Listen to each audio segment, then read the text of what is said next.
قد افلح من تزکا وذکر اسم ربہ فصلی بل تؤثرون الحیاۃ الدنیا والآخرۃ خیر وابقی. دنیا کے سارے غم اور پریشانیاں یہی رہ جائیں گے. اصل فکر بس آخرت کی لگا لے. ایک فکر ہر فکر سے بے نیاز کر دے گی، ہر فکر کو کاٹ دے گی، اور وہ فکر آخرت ہے. تقوی میں، اللہ کے ڈر میں دنیا اور آخرت کی ساری مشکلات کا حل ہے. اللہ کا وعدہ ہے، اللہ نے اہل کتاب سے وعدہ کیا تھا کہ اگر وہ اپنی کتاب کو قائم کرتے، اس پر عمل کرتے تو لَأَكَلُوا مِن فَوْقِهِمْ وَمِن تَحْتِ أَرْجُلِهِمْ، آسمان سے بھی رزق برستا، پاؤں کے نیچے سے بھی نکلتا. رزق کی تنگی فراوانی یہ سب بھی اللہ کے ڈر کے ساتھ. اللہ سے ڈرنے والے بن جائیں، گناہوں سے بچیں، ساری مشکلات آسان ہو جائیں گی. لیکن یہ نقطہ ہمیں سمجھ میں نہیں آتا. انسان کے رزق میں رکاوٹ اس کے اپنے گناہوں کی وجہ سے ہوتی، انسان پہ حالات کی تنگی اس کے اپنے گناہوں کی وجہ سے ہوتی ہے. تو ہم سب کو نحوستیں باہر سے نہیں اندر سے دیکھنی چاہیے. سب سے بڑی نحوست گناہوں کی نحوست ہے، اللہ کی نافرمانی کی نحوست ہے. جس جگہ پر نماز نہ پڑھی جائے وہ جگہ منحوس ہو جاتی. تو یہ دیکھیں کہ کہاں گناہ ہو رہے ہیں. اگر ہمارے گھروں میں ہر وقت میوزک بج رہا ہے، اور رحمت کے فرشتے کہاں سے آئیں گے؟ ہر طرف تصویریں لٹک رہی ہیں، رحمت کے فرشتے کہاں سے آئیں گے؟ خیر و بھلائی کہاں سے ہوگی؟ اگر رشوت کا مال آ رہا ہے، سود کا مال آ رہا ہے، حرام مال آ رہا ہے، کسی یتیم کی غصب کی زمین پہ گھر بنا کے رہ رہے ہیں، رحمتیں کہاں سے برسیں گی؟ نحوست تو یہ ہے، ان خرابیوں کی نحوست ہے، ان حرام کاریوں کی نحوست ہے جس کو ہم نہیں سمجھ پاتے، اور ہم بلیم کرتے ہیں دوسروں کو. اس نے نظر لگا دی، اس کا قدم ایسا پڑ گیا، فلاں کی وجہ سے مصیبت آ گئی. مصیبتیں اندر سے اٹھتی ہیں، ان کی فکر کرنے کی ضرورت ہے. ہر گندگی کو اپنے اندر سے نکالنے کی ضرورت ہے، چاہے وہ شرک کی گندگی ہو، جو قرآن مجید میں آتا ہے نا فَاجْتَنِبُوا الرِّجْسَ مِنَ الْأَوْثَانِ، بتوں کی گندگی سے بچو. اگر گھر میں بت رکھے ہوئے ہم نے تو نحوست تو آئے گی، رحمت کہاں سے آئے گی؟ تو عربوں کے ہاں عموماً جب فال لیتے تھے تو پرندوں سے لیتے تھے. تو ایسا شخص جو برا شگون لے اس کے بارے میں آپ نے فرمایا من ردت الطیرۃ من حاجۃ فقد اشرک. قالوا یا رسول اللہ ما کفارۃ ذلک؟ قال ان یقول احدهم اللهم لا طیر الا طیرک ولا خیر الا خیرک ولا الہ غیرک. جو شخص کسی سے بدفعلی پکڑ کر اپنے مقصد سے لوٹ آیا اس نے شرک کیا. صحابہ کرام نے پوچھا اللہ کے رسول صلی اللہ علیہ وسلم اس کا کفارہ کیا ہوگا؟ فرمایا وہ کہے اے اللہ تیری دی ہوئی بھلائی کے سوا کوئی بھلائی نہیں، اور تیری فال کے سوا کوئی فال نہیں، اور تیرے علاوہ کوئی معبود نہیں. اب یہ شرک کیسے ہوتا ہے؟ مثال کے طور پر ایک شخص گھر سے نکلا، کالی بلی راستہ کاٹ گئی تو اس نے اسے منحوس سمجھا اور وہ گھر واپس آ گیا، کام کے لیے گیا ہی نہیں. تو میں نے کالی بلی دیکھ لی تھی، وہ آگے سے گزر گئی تھی، تو میں نے سوچا کہ اب میرا کام ہوگا نہیں، اس لیے میں واپس آ گیا. یہ شرک ہے، یہ شرک ہے. اور یہ اس قسم کا شرک ہے کہ جس کو ہمارے معاشرے میں کھیل مذاق کے طور پہ لیا جاتا ہے. ان کو برا بھی نہیں سمجھتا. لوگ ایک دوسرے کے سامنے ایسی باتیں کھلے عام مجلسوں میں کر رہے ہوتے ہیں اور کوئی کسی کو روکتا ہی نہیں ہے، اور کوئی احساس بھی نہیں کرتا کہ وہ کس قسم کا جملہ بول رہا ہے. بظاہر یہ ایک معمولی سی بات ہے، مگر حقیقت میں یہ شرک ہے، کیونکہ کسی بھی شخص کا نفع یا نقصان بلی کے ہاتھ میں نہیں. اکثر ایسا ہوتا ہے کہ اپنی لاپرواہی کی وجہ سے کوئی کام خراب ہو جاتا ہے اور شیطان ہمیں سجاتا ہے کہ یہ ساری خرابی فلاں کی وجہ سے ہوئی، ہم اس کو بلیم کرنے لگتے ہیں. آج صبح صبح اس کا منہ دیکھ لیا تھا اس لیے فلاں اور فلاں کام خراب ہو گیا. یہ جملہ بھی نہیں بولنا چاہیے. اسی طرح آنکھ پھڑکنے سے خوف زدہ ہو جانا، یہ ہاتھ میں کھجلی ہونے سے امید لگا بیٹھنا کہ آج مال ملے گا، یہ جوتے پہ جوتا آ گیا تو سفر پیش آئے گا. رنگوں سے شگون لینا بھی ہمارے معاشرے میں عام ہے. مثلا سیاہ رنگ نہ پہننا کہ بیمار پڑ جائیں گے. ہمارے خاندان میں سیاہ رنگ جو ہے وہ ایسے اور ایسے اثرات رکھتا ہے، اس قسم کی باتیں کرتے ہیں لوگ. یہ رنگ ہمیں سوٹ نہیں کرتا. یا یہ کہ احترام کے منافی کیونکہ خانہ کعبہ کا غلاف کالا ہے، سب جوتا نہ پہننا کہ بے ادبی ہوگی کیونکہ گنبد کا رنگ سبز ہے. تو یہ خود ساختہ طور پر کچھ چیزوں کو حلال یا حرام کر لینا ہے، اس کی بھی ہمیں اجازت نہیں ہے. یعنی اپنے طور پر جو تمہاری زبانیں جھوٹ گھڑتی ہیں کہ یہ حلال ہے یہ حرام ہے، ایسا مت کہو، اس کی اجازت نہیں ہے۔ یہ سب وسوسے اور توہمات ہیں جن کی حقیقت اس کے سوا کچھ نہیں کہ شیطان انسان کو شرک میں مبتلا کر کے اس کے اعمال ضائع کروائے۔ یہ سب شیطانی حربے ہیں۔ یہ توہمات اور بدشگونیاں انسان کو اندر سے کمزور کر دیتی ہیں۔ انسان پھر کون سا کام کر پائے گا کہ اگر ہر چیز کے ساتھ اس نے کوئی نہ کوئی فکر باندھی ہوئی یا کوئی وہم کرتا ہے۔ اس کے برعکس اللہ کی ذات پر ایمان اور توکل انسان کو جرت، بہادری اور اعتماد دیتا ہے، اسے جینے کا ڈھنگ سکھاتا ہے۔ چنانچہ ایسے کسی بھی خیال کو دل سے نکال کر اللہ پر توکل کرتے ہوئے اپنا کام جاری رکھنا چاہیے۔ عبداللہ بن مسعود سے روایت ہے کہ رسول اللہ صلی اللہ علیہ وسلم نے فرمایا الطیرۃ شرکن الطیرۃ شرکن ثلاثا، یعنی 3 بار فرمایا، وما منا الا ولکن اللہ یذہبہ بالتوکل، بدشگونی شرک ہے، بدشگونی شرک ہے، 3 بار کہا، اور ہم میں سے کوئی ایسا نہیں مگر اسے وہم ہو جاتا ہے، لیکن اللہ تعالیٰ توکل کی وجہ سے اسے دور کر دیتے ہیں۔ یعنی ہر ایک کے دل میں وہم تو آتے ہی ہیں، آتے ہیں نا، لیکن جب انسان اللہ پہ توکل کرتا ہے تو وہم دور ہو جاتے ہیں، اور یہ ہونے چاہیے، ورنہ تو انسان کچھ کرنے کے قابل ہی نہ رہے۔ ہر چیز کے ساتھ رسک انوالو ہے۔ اس روز جب میں نے وہ حدیث پڑھی نا کہ جو شخص کبر کی وجہ سے اپنے چادر لٹکاتا ہے، تو ایک شخص ایسا کر رہا تھا، اللہ نے اس کو دھنسا دیا اور زمین میں قیامت تک دھنسایا جاتا رہے گا۔ تو ایسے میں اس کی ویژننگ کر رہی تھی، ایسی تصور میں لا رہی تھی کہ اس زمین جسے میں جہاں بیٹھی ہوں اس کے نیچے کیا ہے، اگر یہ کھلے تو اس کے اندر کیا ہوگا۔ تو ایک دم میں کانپ اٹھی، تو میں نے سوچا کہ ہم کتنی خطرناک جگہ پہ بیٹھے ہوئے ہیں۔ یعنی زمین جو ہے اللہ نے اس کو ٹکایا ہوا کہ ہم ٹکے ہوئے اس پر، الم نجعل الارض مہادا، تو مہاد بنایا ہوا تو ہم آرام کر رہے ہیں، ورنہ اگر یہ پھٹنے لگ جائے اور انسان اندر اترنے لگ جائے تو سوچے کہاں جا کے پہنچے، کہاں پہنچے۔ تو اللہ تھامتا ہے۔ آسمان کی طرف دیکھو کیسے اللہ نے پرندوں کو وہاں تھاما ہوا، ہمیں زمین پہ تھاما ہوا ہے۔ اگر اس کا اذن نہ ہو تو کہیں کہ کہیں پہنچ جائے، ہم تو کہیں بھی نہیں بچ سکتے۔ اس لیے ہمیشہ اللہ پر توکل کرنا چاہیے اور ان چیزوں سے باہر آ جانا چاہیے۔ اہل کتاب بھی جب دین کی اصل تعلیمات سے دور ہو گئے تو اسی طرح کے شگون لینے لگے جن کا ذکر قرآن مجید میں کیا گیا ہے۔ الم تر الی الذین اوتوا نصیبا من الکتاب یؤمنون بالجبت والطاغوت، کیا تم نے دیکھا نہیں ان لوگوں کو جنہیں کتاب کا ایک حصہ دیا گیا کہ وہ جبت اور طاغوت پر ایمان لاتے ہیں۔ تو جبت بے حقیقت، بے اصل، بے فائدہ چیز کو کہتے ہیں۔ اسی طرح شگون کی بھی کوئی اصل بنیاد اور حقیقت نہیں ہے۔ اسلام میں ایسی تمام چیزیں جو جبت کے تحت آتی ہیں جیسے کہانت، فالگیری، شگون اور توہمات، ان سے منع کیا گیا۔ کسی چھوٹی سی تکلیف یا طبیعت کی خرابی پر دوسروں کو مورد الزام ٹھہرانا اور لوگوں کے ساتھ باہمی تعلقات خراب ہونے پر اپنی غلطی اور کوتاہی کا جائزہ لینے کی بجائے یہ خیال کرنا کہ ضرور کسی نے جادو کر دیا ہے، یا اس قسم کے توہمات رکھنا جو پیار محبت کے رشتوں کو ختم کر دیں، جس کی وجہ سے انسان کی توجہ اپنے عمل کی درستی اور اصلاح سے ہٹ جاتی ہے، یعنی اپنی غلطی اس کو یاد نہیں رہتی جب وہ دوسروں کو بلیم کر دیتا ہے۔ نتیجتاً انسان تنہا رہ جاتا ہے اور نفسیاتی مریض بن جاتا ہے، یعنی سب سے کاٹ کے بیٹھ جاتا ہے۔ کسی بھی غیر معمولی صورتحال میں ہر قسم کے شر سے بچاؤ کے لیے بطور علاج مسنون اذکار اور دعائیں پڑھنی چاہیے، صبح شام کی دعائیں وغیرہ اور جو دیگر اذکار ہیں ان سے کام لینا چاہیے۔ پھر اسی طرح حضرت ابو ہریرہ سے روایت ہے، صحیح بخاری کی روایت ہے کہ آپ صلی اللہ علیہ وسلم نے فرمایا لا عدوى ولا طیر ولا ہام ولا صفر وفر من المجذوم کما تفر من الاسد، مرض کا لگ جانا، نحوست، الو اور سفر کچھ نہیں، اور جزامی سے اس طرح بچو جس طرح شیر سے بچتے ہو۔ تو اصل بات یہ ہے کہ عربوں کے ہاں کچھ ایسی چیزیں رائج تھیں کہ جن کی وجہ سے وہ بہت زیادہ پریشانیوں کا شکار رہتے تھے، تو نبی صلی اللہ علیہ وسلم نے ان چیزوں کو بے حقیقت بتائی، جو ہم نے پڑھا نا جبت، بے حقیقت، بے فائدہ چیزیں، تو ان میں ان چیزوں کا کچھ ذکر ہے۔ اب آپ دیکھیے کہ نبی صلی اللہ علیہ وسلم کا یہ جو قول ہے ہامہ، کیا مطلب ہے اس کا؟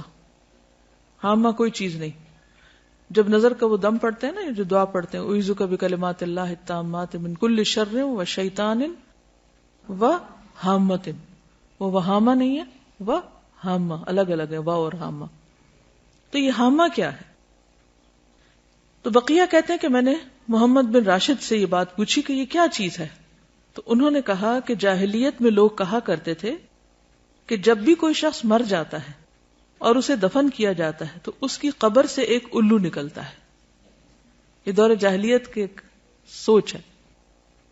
بقیہ کہتے ہیں میں نے سفر کے متعلق پوچھا تو انہوں نے کہا جاہلیت کے لوگ سفر کے مہینے کو منحوس خیال کرتے تھے. وجہ تو پیچھے آپ پڑھ ہی چکے ہیں. اس میں جنگ و جدل بہت ہوتی, قتل و غارت ہوتی, گھر خالی ہو جاتے, تو ان سب چیزوں کو منحوس قرار دیتے. تو نبی صلی اللہ علیہ وسلم نے فرمایا سفر کچھ نہیں, یعنی اس کی نحوست نہیں ہے. محمد بن راشد کہتے ہیں کہ میں نے ان لوگوں کو بھی سنا جو کہتے ہیں کہ سفر ایک پیٹ کے درد کا نام ہے, یعنی ایک بیماری ہے, اور وہ لوگ کہا کرتے تھے کہ یہ متعدی ہوتا ہے, یعنی دوسروں کو لگ جاتا ہے. تو آپ نے فرمایا کہ سفر کی کوئی حقیقت نہیں.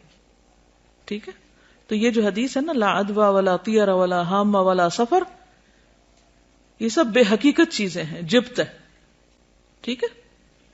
اشہب کہتے ہیں کہ امام مالک سے رسول اللہ صلی اللہ علیہ وسلم کی قول لا سفر, سفر کچھ نہیں ہے کے بارے میں سوال کیا گیا تو انہوں نے کہا کہ اہل جاہلیت سفر کے مہینے کو 1 سال حلال کر لیتے اور 1 سال حرام کر دیتے.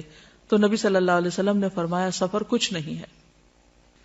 ابن عباس کہتے ہیں, یہ صحیح بخاری کی روایت ہے, کہ عرب سمجھتے تھے کہ حج کے دنوں میں عمرہ کرنا روئے زمین پر سب سے بڑا گناہ ہے. کیا سمجھتے تھے عرب دور جاہلیت میں؟ کہ حج کے مہینوں میں عمرہ نہیں کیا جا سکتا, بہت بڑا گناہ سمجھتے تھے اس کو. یہ لوگ محرم کو سفر بنا لیتے اور کہتے کہ جب اونٹ کی پیٹھ سستا لے اور اس پر خوب بال اگ جائیں اور سفر کا مہینہ ختم ہو جائے, یعنی حج کے ایام گزر جائیں, تو عمرہ حلال ہوتا ہے. پھر جب نبی صلی اللہ علیہ وسلم اپنے صحابہ کے ساتھ چوتھی کی صبح کو, یعنی ذوالحج کی 4 تاریخ کو حج کا احرام باندھے ہوئے آئے تو آپ نے انہیں حکم دیا کہ اپنے حج کو عمرہ بنا لیں, پہلے عمرہ بھی کریں. یہ حکم عرب کے پرانے رواج کی بنا پر صحابہ پر بھاری گزرا کہ اچھا, کیونکہ دور جاہلیت میں وہ اس مہینے میں عمرہ نہیں کرتے تھے, حج کے مہینے میں. تو اللہ سبحانہ وتعالیٰ نے ان کو اکٹھا کر دیا, وَأَتِمُّ الْحَجَّ وَالْعُمْرَةَ لِلَّهِ, اور نبی صلی اللہ علیہ وسلم نے بھی حج تمتع کو بہتر قرار دیا, افضل قرار دیا. اسی لیے عبداللہ بن عمر جو تھے وہ اپنے والد سے ناراض ہوئے تھے کہ نہیں, میں تو تمتع کی نیت کروں گا میں, کیونکہ دور جاہلیت کی اس رسم کو بھی کاٹا جا رہا تھا. ہم ویسے پڑھتے ہیں, کہتے ہیں واٹ اے بگ ڈیل, یعنی کہ کیوں اس کو اتنا اسٹرکٹلی لیا جا رہا ہے. اور آپ نے یہ بھی فرمایا کہ قیامت تک کے لیے حج اور عمرہ اکٹھے ہو گئے ہیں. تو یہ عربوں کی دور جاہلیت کی رسم کے خلاف تھا. تو اس پر صحابہ پر یہ بات بھاری گزری, تو انہوں نے پوچھا یا رسول اللہ عمرہ کر کے ہمارے لیے کیا چیز حلال ہو گئی؟ فرمایا تمام چیزیں حلال ہو جائیں گی, پھر حج کے لیے احرام دوبارہ باندھنا ہوگا, کیونکہ وہ تو ایک ہی احرام پہن کے آتے اور اسی میں حج کرتے تھے. تو یہ جو اونٹ کی پیٹھ کے بال اگنا دوبارہ کا مطلب کیا ہے کہ جب حج کا سفر ایک دفعہ آ گئے تو پتہ نہیں کہاں کہاں سے لوگ آئیں گے. اللہ کل دامر یاتین من کل فج عمیق, تو اتنا سفر کرتے تھے کہ اونٹوں کی پیٹھوں کے بال جو تھے وہ بےچارے گھس گھس کے بالکل ننگی ہو جاتی تھی. پھر وہ لا کے چھوڑ دیتے, وہ مہینہ حج کے مناسک وغیرہ ادا ہو رہے ہیں لیکن عمرہ نہیں کرتے تھے, اتنے میں دوبارہ بال آ جاتے تھے, یعنی کہ واپسی کی تیاری شروع ہو گئی. تو کبھی وہ محرم کو سفر بنا لیتے کہ یہ تو حج کا مہینہ نہیں ہے اس لیے اس میں ہم عمرہ کر لیتے ہیں, اور پھر جو اصل سفر ہوتا اس کو محرم قرار دے دیتے. اس کو قرآن مجید میں کیا کہا گیا؟ سورۃ التوبہ آیت 37, انما النسیء زیادۃ فی الکفر. نسی کیا ہوتا تھا؟ مہینوں کا عدل بدل. یضل بہ الذین کفروا, اہل کفر اس سے گمراہ کیے جاتے, یعنی کرنے والے تو چند ایک ہوتے, باقی سب کو بھی مس لیڈ کرتے. یحلونہ عاما ویحرمونہ عاما, کسی مہینے کو 1 سال حلال کر لیتے اور اگلے سال اسی کو حرام قرار دے دیتے. تو عموماً حرام مہینے کو اپنی مرضی کرنے کے لیے حلال کر لیا کرتے تھے. اور اس کی ضرورت کیوں پیش آتی؟ تاکہ وہ جو دور جاہلیت کے توہمات اور غلط رسمیں تھیں ان کو پورا کر سکیں. لیواطئوا عدۃ ما حرم اللہ, تاکہ گنتی پوری کریں جو اللہ نے حرام قرار دیا. فیحلوا ما حرم اللہ, تو صرف اس گنتی پوری کرنے کے لیے اللہ کی حرام کردہ چیز کو اپنے ہاتھ میں لے کر اس کو حلال کر دیتے. زین لہم سوء اعمالہم, ان کے اعمال ان کے لیے خوبصورت بنا دیے گئے. واللہ لا یہدی القوم الکافرین, اللہ کافر قوم کو ہدایت نہیں دیتا. تو سفر جو ہے اس کی کوئی حقیقت نہیں. اور کس چیز کی حقیقت نہیں؟ حامہ کی نہیں. ٹھیک ہے، حامہ کیا ہے؟ الو، ٹھیک، جو قبر سے نکلتا ہے. اچھا، یہ جو تصور تھا نا کہ مردہ جو ہے اس کے اندر سے الو نکلتا ہے، تو پھر وہ کہتے ہیں کہ وہ الو گھر میں آتا ہے اور آ کے مردے کی باتیں بتاتا ہے کہ اس کے ساتھ کیا ہوا ہے. یعنی اس قسم کی خرافات بھی ہیں. اور پھر یہ بھی کہا جاتا ہے کہ مقتول کی کھوپڑی سے پرندے کا نکلنا اس وجہ سے ہے کہ وہ پھر پیاسا بھٹکتا رہتا پرندہ جب تک کہ انتقام نہ لے لیا جائے، یعنی مقتول کا انتقام نہ لے لیا جائے. تو وہ آوازیں نکالتا ہے اور لوگوں کو کہتا ہے. وہ ایک خاص پرندہ تھا کروان، جس کی طرف یہ بات منسوب کی جاتی، کیونکہ وہ بولتا ہے پرندہ، تو پھر اس کا بولنا جو ہے وہ اس کو منحوس سمجھا جاتا ہے. اور الو کے بولنے کو بھی، کہ جہاں جس گھر میں الو بولے گا وہاں سے کوئی بندہ مر جائے گا یا کوئی جانور مر جائے گا، یہ بھی ان کا خیال تھا. جس طرح ہمارے ہاں بلیوں سے شگون لیتے ہیں جب وہ روتی ہیں. کبھی روتی بلی کو سنا؟ اس وقت کیا خیال آتا ہے؟ خوف آتا ہے نا. اچھا، کیا خوف آتا ہے؟ کہ کوئی مصیبت آنے لگی ہے. نہیں، کوئی مصیبت نہیں آتی اس سے. ٹھیک ہے، اس وقت اپنے دل کو مضبوط کیا کرے. اب یقین کیجئے کہ اگر صحیح دین پر آپ عمل کریں گے نا تو آپ کے اندر سے خوف نکل جائے گا. آپ اس وقت یہ سوچا کریں کہ اللہ کے اذن کے بغیر کوئی نقصان ہو ہی نہیں سکتا. بلی بیچاری کو کیا خبر کہ اس نے کس چیز پہ رونا ہے؟ اس کو کہاں سے خبر ہوگی کہ آنے والی کوئی مصیبت؟ وہ بیچاری اپنی تکلیف سے روتی ہے اور ہم اس سے اپنی تکلیف کی طرف لے جاتے ہیں، کیونکہ ہم ہر چیز کو پرسنل لے لیتے ہیں نا. کوئی کسی کی بات کرو تو ہم اس کو اپنے اوپر لے جاتے ہیں. اس کی تکلیف دور کرو، وہ بیچاری اپنے رونے میں رو رہی ہے اور ہمیں اپنا رونا پڑ گیا. اس کے علاوہ اور کس چیز کی حقیقت نہیں؟ یہ جو پرندوں وغیرہ سے بھی بدشگونی لیتے ہیں، ہاروسکوپ سے لیتے ہیں. وہ لکھا ہوتا ہے نا ہفتہ کیسا گزرے گا، تو اس میں لکھا ہوتا بدھ کے دن آپ سفر نہ کیجئے کیونکہ حادثے کا امکان ہے. اب لوگ اگر اس کو سامنے رکھ کے اسکول سے چھٹی کر لیتے ہیں، تو اب آپ دیکھیے کہ دنیا کا تو سارا کام ہی ٹھپ ہو کے رہ جائے اگر انسان ان خرافات کے پیچھے چل پڑے. کس قدر نقصان دہ ہے. تو ایسا سوچنا اور ہاروسکوپ پر یقین رکھنا یہ کفر ہے، شرک ہے. اور کس قدر افسوس کی بات ہے کہ کھلے عام بعض اوقات ان چیزوں کو پروموٹ کیا جا رہا ہوتا ہے اور لوگوں میں کوئی حلال حرام کی پھر تمیز ہی نہیں رہی، جائز ناجائز کی تمیز نہیں. اور اس طرح شیطان ہمارا ایمان اچک کے لے جاتا ہے.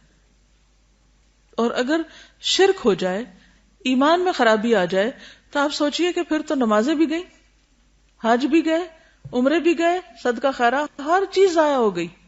کس قدر خسارے کا سودا ہے. شیطان بڑا چالاک دشمن ہے. وہ وہاں جا کے حملہ کرتا ہے کہ جڑ کاٹ دیتا ہے. باقی آپ جتنی مرضی تھکتے رہیں، تھکیں دن رات، قبول تو ہونا نہیں. وہ تو سب ضائع ہو جائے گا شرک کے ساتھ.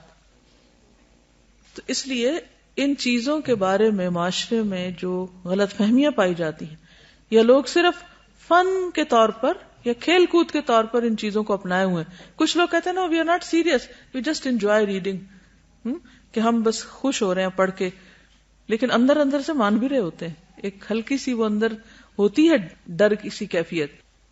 کچھ لوگ تو شادی کے پلان نہیں بناتے جب تک، اب تو خیر ساتھ ویدر بھی دیکھتے ہیں، لیکن چلے ویدر فور کاسٹ تو ایک مشینی عمل ہے، وہ یہ نہیں سمجھتا کوئی کہ غیب کا علم ہے.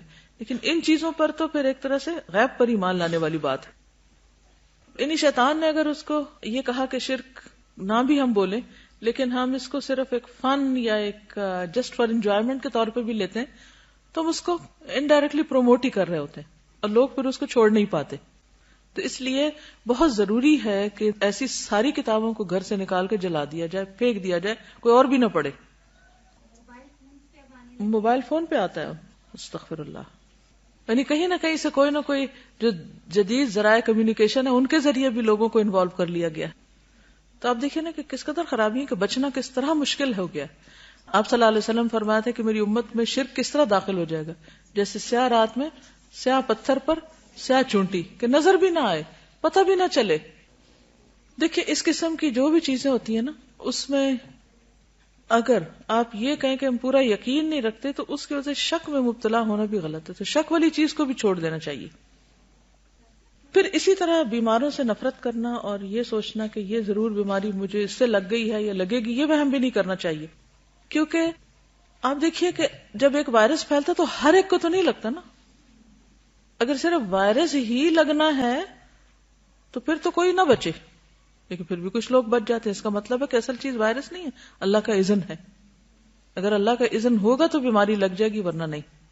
تو اس میں بھی انسان کو ڈرنا نہیں چاہیے. اپنے اندر وہ اگر کیفیت شیطان ڈالے بھی دل میں کہا ہے اس سے تمہیں لگ جائے گا، تو اس پہ کنٹرول کرنا چاہیے، احتیاط کرنی چاہیے. کیونکہ حدیث کے آخر میں ہے نا وَفِرَّ مِنَ الْمَجْذُومِ كَمَا تَفِرُّ مِنَ الْأَسَدِ، اور جذامی سے اس طرح بچو جیسے شیر سے بچتے. نہیں جان بوجھ کے آپ وہاں ہاتھ نہیں ڈالیں، لیکن اگر کسی کو لگ جائے تو یہ نہ سمجھے کہ اس چیز کے اندر یہ طاقت تھی تو اس سے مجھے لگ گئی ہے. یعنی آبویسلی کوئی ریزن یا سبب تو ہوتا ہے، لیکن سوچنے کی بات اور نقطہ یہ ہے کوئی چیز آپ کو نقصان نہیں دے سکتی جب تک کہ اللہ کا اذن نہ ہو. اب آپ دیکھیے ان دو کیفیات میں فرق ہے. ایک یہ کہ کسی بھی چیز کو دیکھ کے آپ ڈر جائیں کہ ہائے ہائے یہ بس اب یہ تو اٹیک ہوا مجھ پہ، اور دوسرا یہ ہے کہ آپ کہیں کہ جی نہیں ہو سکتا جب تک اللہ نہ چاہے، تو مجھے ڈرنے کی ضرورت نہیں. ہاں احتیاط ضروری ہے.